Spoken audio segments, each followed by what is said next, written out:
Just sit right back and you hear a tale of Freeport. Avast, my hearties, and hello, it is I, Captain OGGM, captain of this scurvy pirate ship that is the history of the Green Ronin's Freeport campaign as told by me, avast, other piratey things. Hello and welcome. It's 9 o'clock in the morning. It's the 15th day of November 2022, and we are talking about the history of Green Ronin's campaign setting, Freeport, the city of Freeport, the world of Freeport, and how a 24-page module became a 8.5-year-long campaign that never actually ended. So still technically going on somewhere, including multiple spin-offs and the very first holiday game ever run at Sis Game and Anime, Night of the Dire Turkey, and how that came about. So we are discussing the introduction of the player characters for the very first time into the world of Freeport. Now, hindsight being 2020, I am not going to remember everything correctly in the correct order because I'm old and most of my notes are gone, but I'm going to do my best to remember the beginnings and the most important part. So basically, the first of the three modules deals with the cult of the yellow sign / Jubilex / Lovecraftian horror that has influenced and integrated itself into the politics of the city of Freeport, and how it and the evil, corrupt serpent folk that are still left around are trying to get this Milton Drack guy to finish this lighthouse, which they are going to use as a beacon to bring their chaotic god into this world. Milton Drack has obviously been infected by the chaos plague.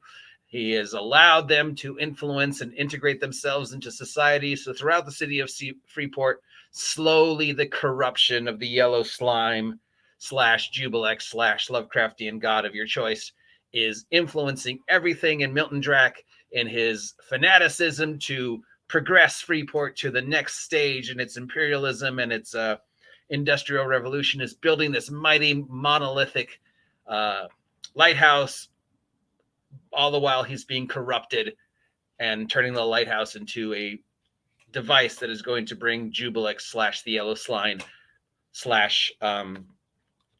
Lovecraftian horror into our world at the end of the 3-part trilogy.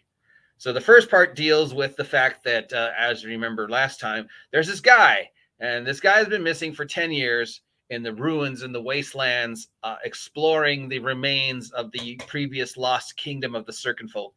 And after 10 years, he has returned, and he is insane. But he brought things with him. He brought an artifact with him, and he brought one of the last living serpent folk who is not insane and has not turned to the chaos gods. And the Temple of Knowledge is keeping the secret of the existence of this serpent folk. They have got him hidden out below in a lower chamber of the Temple of Knowledge, and they're slowly, trying to accumulate him and find out more about the serpent folk that haven't gone insane and what secrets. And meanwhile, they have this artifact that basically, sort of like the Book of Infinite Spells, is this tablet. And once you start translating this tablet, it just sort of opens up to this vast library of information of the serpent folk, which is possibly why our NPC is insane. So the Temple of Knowledge has decided that they're just going to sort of sweep the fact that one of their leading priests / heads of the order / the quote unquote Indiana Jones of the time has gone insane, and they're going to send him off to hospice. There's a small little town outside of Freeport in the jungles of this island where, basically they've got, it's like where I live. It's a 55 plus little teeny community where older pirates have gone to retire and drink and reminisce about the old days, and they're just going to send him off there. So in the process of having him be transported from the Temple of Knowledge to outside the city to a little retirement home, he gets kidnapped. His guard, his transcriber, is a gentleman by the name of Angle, and he does the first thing that comes to mind. Does he run back to the Temple of Knowledge and inform them that his charge has been kidnapped? No. Does he go to the possibly corrupt Freeport guard and say, hey, Father Timothy's been kidnapped. No, what does he do? He looks for a group of player characters, a group of adventurers, and he's like, you guys. So that is how we introduce our player characters, with following Ingle to the last place he saw Father Timothy before Father Timothy was kidnapped. And the first part of the module basically deals with them recovering Father Timothy, bringing him safely back to the Temple of Knowledge, getting rewarded, discovering that the Temple of Knowledge is hiding something, and beginning to suspect that there's something going on in Freeport beyond just what's normal, everyday, thievy, piratey, no goodness that would go on in a city of pirates and and thieves and retired adventurers and this upper class that is starting to develop because of the industry. I mean, it's a city of adventure, so there's all sorts of shenanigans going on. But this introduction sort of makes that there's maybe a new level of shenanigans going on that might be actually really dangerous. So, and of course, our first clue is these builder boys, these conscripted units of young men and women that Milton Drake has go around the city and go around the island to acquiesce supplies to finish the lighthouse on time. And if that supplies he needs happens to be a house,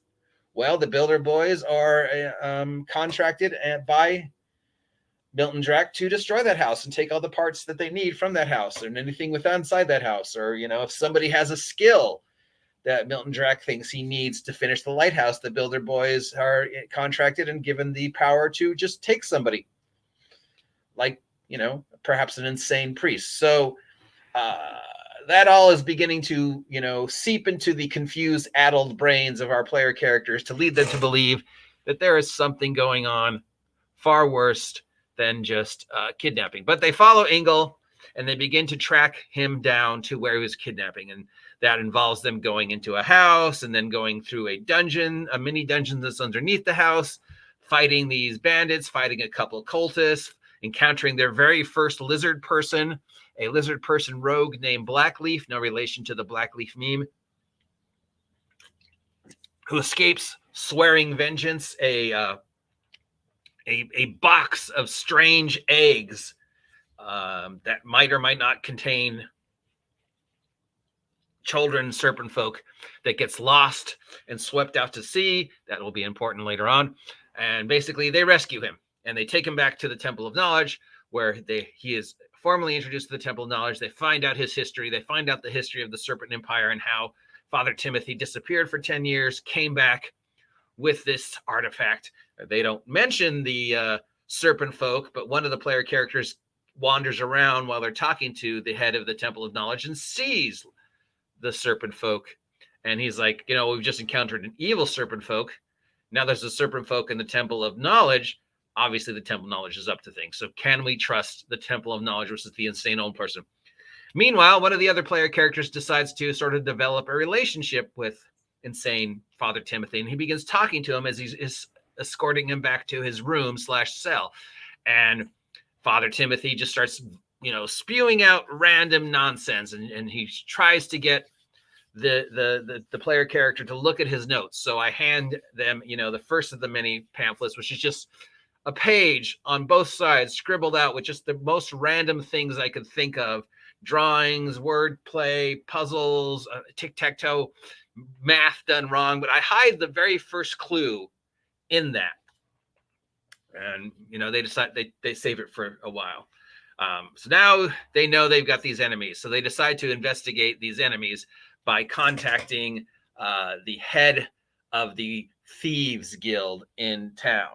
And this guy is basically Sidney Green, from the character from the Maltese Falcon, the guy in the all white suit with, he's fat. He's got that low voice. He's very corrupt. Like when they first encounter him, he's in a steam bath with a bunch of, young nubile women. And he's just this disgusting fat slob smoking a cigar, wanting to make a deal with them that he'll tell them what he knows about this cult and how they're getting into town and what's going on if they do an errand for him, of course. So that leads to them breaking into the Grinning Goblin casino and trying to bring the Grinning Goblin Casino under the control of this Thieves Guild leader, this Sidney Greenstreet character, who ends up just being called Uncle Otho for. So Uncle Otho wants them, because the Grinning Goblin Casino is one of the few buildings he groups, guilds that he hasn't gained control yet. And he's trying to spread his influence, of course, because he has desires of becoming legitimate and taking a seat on the Sea Lords Council as the head of the crime in town. Because the best way to control crime in a city of thieves and pirates and adventurers is to profit off of it. So they're in this casino and they're gambling, and we come up with some mini games that they're playing, and they're interacting with the various NPCs. And of course, there has to be a fight pit. So the player characters who want to fight things can fight. And of course, the Grinning Goblin has a secret that they have to uncover. Meanwhile, the cultists are upset that they've recovered their person that they were trying to kidnap. So they plan another kidnapping. So the party has to run back to the Temple of Knowledge, engage in this chaotic fight with the cultists, who are just trying all these sorts of weird ways to get back in to the Temple of Knowledge and basically swarm the Temple of Knowledge. So they're doing things like they have makeshift catapults that they're trying to catapult their members with, at which point we discover the cultists are working with kobolds, and the kobolds have designed all these weird devices to, for them to test out, like goblins do or kobolds do. One of them is this catapult, where they put a member of the cult in and try and catapult him through the glass windows of the Temple of Knowledge to break in and attack them. So this works kind of. This doesn't work. There was a lot of natural ones rolled in this combat. So there's a lot of scenes of cultists getting flung into the building, crashing against the leaded glass of the stained glass windows, and just seeing these red smears. One of the player characters remembers that, this is Robert's character, that he's got dynamite. So he decides to light some dynamite and throw it at the incoming cultists, and he rolls a 1. So he manages to destroy some of the Temple of Knowledge. So by the end of this encounter, the Temple of Knowledge has been almost destroyed, thanks to the player characters and the vast amount of natural ones and the setting of things on fire and the use of dynamite. It's hilarious. Everybody's laughing. But of course, in the chaos, Father Timothy was kidnapped again. So the party has to track him down. The party tracks him down, but they can't get in. They have some other encounters. They have some other mini adventures. They go to explore where the kobolds are building these various things. And in the process, they get one of these weird eggs that we mentioned before. This is important for later. And this egg has basically a genie trapped inside it. It's an artifact that they randomly discovered. This Efreet genie will do one task for them before it can go back to the plane wherever it came from. So they've got this little genie trapped in an egg, this Efreet trapped in an egg, this elemental spirit trapped in an egg, and they're trying to come across what to do about the thing. And they know that another expert, another librarian, has arrived in town. In order to celebrate the upcoming centennial, there is, as we have mentioned before, Freeport is a free port. So this is the place where the rest of the diplomats from the world can come and sort of have a United Nations and hash out issues. So there's a big party /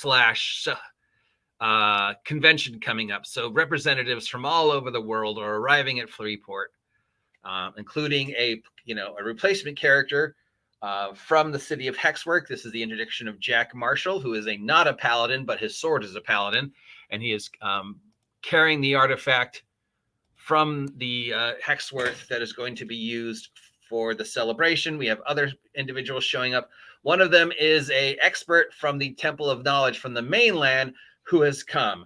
And his name is, I believe his name was Oswald or Ogren or something with an O. Look, like I said, I don't remember everything specifically. So another member of the Temple of Knowledge arrives. The cultists get this crazy idea that he, being sane, can translate the mutterings of the insane cultists that they've already kidnapped. So they kidnap him too. The party discovers this, and they discover where they're hiding out. And they try and get in, but they are just swamped by kobolds, cultists, and corrupt lizard men. They encounter their first UNT. They run into Blackleaf again, who kills one of the characters by doing like 96 points of damage on a backstab. But don't worry, it was D&D, so they weren't dead for long. So they run. So they leave, and now the cultists have kidnapped 2 important members. They remember this. We're leading up to the ending here. This is one thing I definitely remember. They remember that they have this Ifrit, this genie, this elemental spirit. So they decide to release it and demand its task. And they say, okay, we need this person to be rescued. We need these 2 individuals to be rescued that they've kidnapped. Go down and rescue, kill everybody down there who isn't a gnome. So they send the Ifrit, elemental spirit to Jinn, down into this heavily fortified base of the cultists to kill everybody that's down there that isn't a gnome. And you hear this, they're just standing outside, and I describe all the screaming and the yelling that they hear, and the blood bubbling up out of the windows, and the one guy who makes it to the door, and they see him going, help me, and reaching out, and one of the other player characters reaches to try and grab him, but then he gets dragged back in horror movie style, and the window slams shut, and then there's just silence, and then the Ifrit comes walking out, throws down the gnomes at their feet and says, I'm free, and disappears. Well, the party takes these gnomes and they return to the Temple of Knowledge to Engel, and they go, Engel, we've done it. We've saved Oswald and Timothy. We sent the Ifrit down, and he killed all the cultists. He killed everybody except for the gnomes. Blam. Here are the gnomes. The dead face, me, as Engel, look at them and go, I never said they were gnomes. I never said they were gnomes. So somehow the party, this is almost as funny as the fireball, the party had somehow convinced themselves that because they were dealing with, knowledge priests, one of whom was insane and the other one who was an expert, they were both gnomes. Neither of them were gnomes.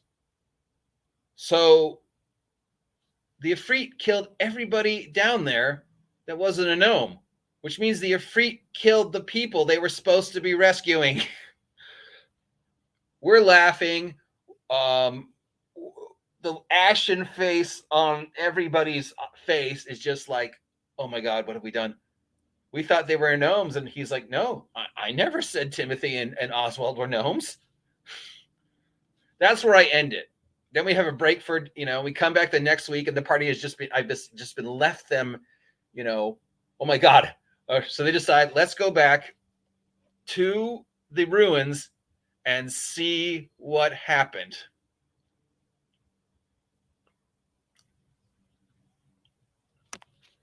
So they go back to the ruins of the cultist place. They sneak down there. They see the bloodshed because there's cultists, chaotic energy. Some of the dead bodies have animated as ghouls, so they have to kill these ghouls. One ghoul escapes. That's important. But they go through the bodies, and they find the body of Oswald, the human priest from the mainland, who had sent over to be the representative of the Temple of Knowledge as the upcoming conference, and hopefully try and translate the insanity of Father Timothy into logical things, because he's starting to become a prophet. He's starting to say things that was coming true. Like he had predicted his kidnapping, and he had predicted the unnecessary death of people who weren't him. But they can't find his body anywhere. They find a secret door, and they realize through some successful navigation and investigation that Blackleaf was able to escape through the secret door into the ruins, the sewers below Freeport. So thankfully, Father Timothy was not killed by the slaughter of the elemental. So now they have to go into the sewers of Freeport and the undercity of Freeport. Because if you remember, there was this great green fire. Took them 2 days to put the fire out, and then the city slowly rebuilt itself above the ruins of the parts of the city that were burnt or destroyed. So there's like a whole chunks of Freeport that are underneath Freeport that are still, mostly standing. There's like a whole chunk of city down there that was sort of covered over. And some of the green fire is still burning because that weird chaos energy wasn't ever completely put out. And of course, the cultists are mining that weird chaotic energy to power their rituals, which is why you have these, abomination UNT, why some of the cultists are starting to mutate, stuff like that. So that ends Terror of Freeport with the party entering into the sewers. Meanwhile, one of the ghouls escaped and starts a ghoul infection in the town, which leads up to the first Halloween adventure. So, yeah, we finished the first module. The first module is basically just exploring the sewers and the ruins, trying to find the cause of the Great Green Fire and how the cultists are using it, and discovering the connection between the cultists, Milton Drac, and the lighthouse, and how it all ties back to the Jubilix / Yellow Slime / Chaos Gods, which ties back to the chaotic serpent folk who were, indirectly responsible for the Great Green Fire. And with the upcoming conference, how Milton Drac and his cultists plan to use the conference as their big moment, because they'll have representatives from all over the world there. So that's where Terror in Freeport ends and Madness in Freeport begins. When we will discuss Madness in Freeport in our next visit to Freeport. Hopefully you are enjoying my history of Freeport. If you are, please let me know. If you're not and never want to hear this again, please let me know. If you have any questions about my Freeport campaign, now's a good time to ask them. Also, with the holidays coming up, remember, I've got merch. I've got OGGM West Coast Grognard merch on Teespring and Big Geek Emporium till the end of the year, exclusively at Big Geek Emporium. I will not put my merch on any other site until 2023. So, yeah. Other than that, yeah, if there's anybody out there who was in the original Freeport within the sound of my voice, like Aaron Cornelius, Tristan Marks, Mark Smith, Jackson Sartoff, Trace, Casey, or any of the others, and you want to talk about it, let me know. Till then, that's it for today. We'll be back later with more history of Freeport. Like, share, subscribe, support, and avast, you scurvy hearties, get off my land.